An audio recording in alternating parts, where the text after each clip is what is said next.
Today, we're going to revisit one of my all-time favorite revolvers, the Smith Wesson Model 57. In 1964, Smith Wesson marketed the Model 57. Like the Model 29, the Model 57 was also a large in-frame double-action Magnum revolver.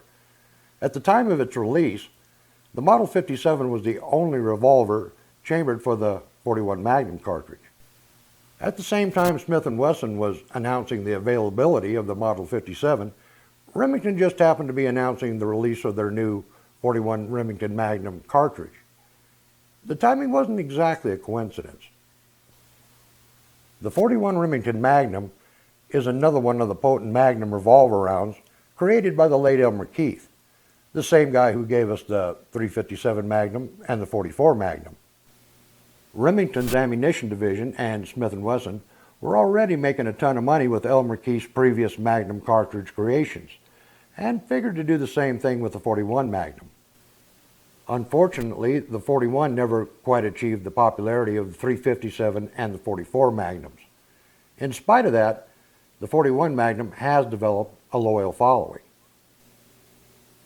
Over the years, the .41's become a favorite with hunters who prefer to hunt with a big bore revolver.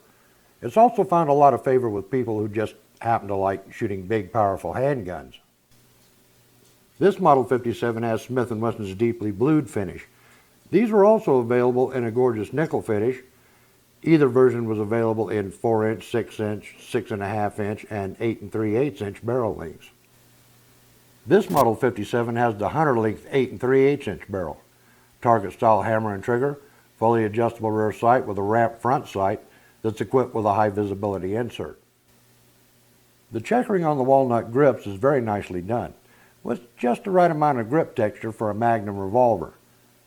Putting overly aggressive grips on a big-bore Magnum handgun turned out to be a painful lesson that I certainly won't repeat. In the shorter barrel lengths, the Model 57 is a truly powerful home and self-defense weapon, with a lot more striking energy than a .357. Since recoil's not quite as harsh as my Model 29, I do seem to be able to get back on target a little faster with the Model 57. According to the Smith & Wesson gurus, there were a small number of no-dash Model 57s that were factory fitted with a 5-inch barrel. A few of those are still floating around out there someplace. If you happen to run across one, they're extremely rare and highly collectible. The .41 Magnum round produces a muzzle velocity of over 1,350 feet per second and packs a huge energy punch with a striking force of over 850 foot-pounds of energy.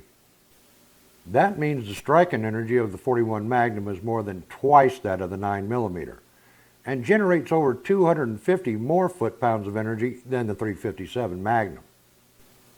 With its 700 foot-pounds of energy, the 10mm round can come fairly close, but even the 10mm has to take a back seat when it comes to the .41 Magnum. The longer barrel on this Model 57 makes it one of my top handgun hunting choices. The increased sight radius and slightly higher bullet velocities the longer barrel allows make it ideal for hunting. At moderate range, the .41 Magnum is capable of taking all North American big game animals, including the big bears. As with most big bore revolvers, ammunition isn't exactly cheap. The best way to reduce cost and shoot more is to get into reloading. I can reload a box of .41 Magnum with 210 grain jacketed hollow points for about the same price as a box of 9mm from my local gun shop. Anyone who's ever owned a Model 57 will tell you that these revolvers are notoriously accurate. With reduced loads and cast lead bullets, the Model 57 is an exceptional target revolver.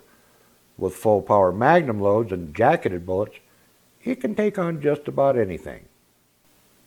If you like big bore revolver cartridges and want one that can handle anything from target shooting to home defense, while still being able to take down a dangerous predator, the .41 Magnum round can more than handle the task. Over the years, there's been a number of other firearm manufacturers who've produced handguns chambered for the .41 Magnum. However, the Smith & Wesson Model 57 still reigns as the premier revolver for launching this potent round. When accuracy and dependability has to count, I found that I can rely on the Model 57 to deliver. Well, that about wraps things up for today, but before you go, I'd like to offer this advice. If you ever start feeling like you're becoming a little too polymerized, pick up a Smith Wesson revolver and fondle it for a while.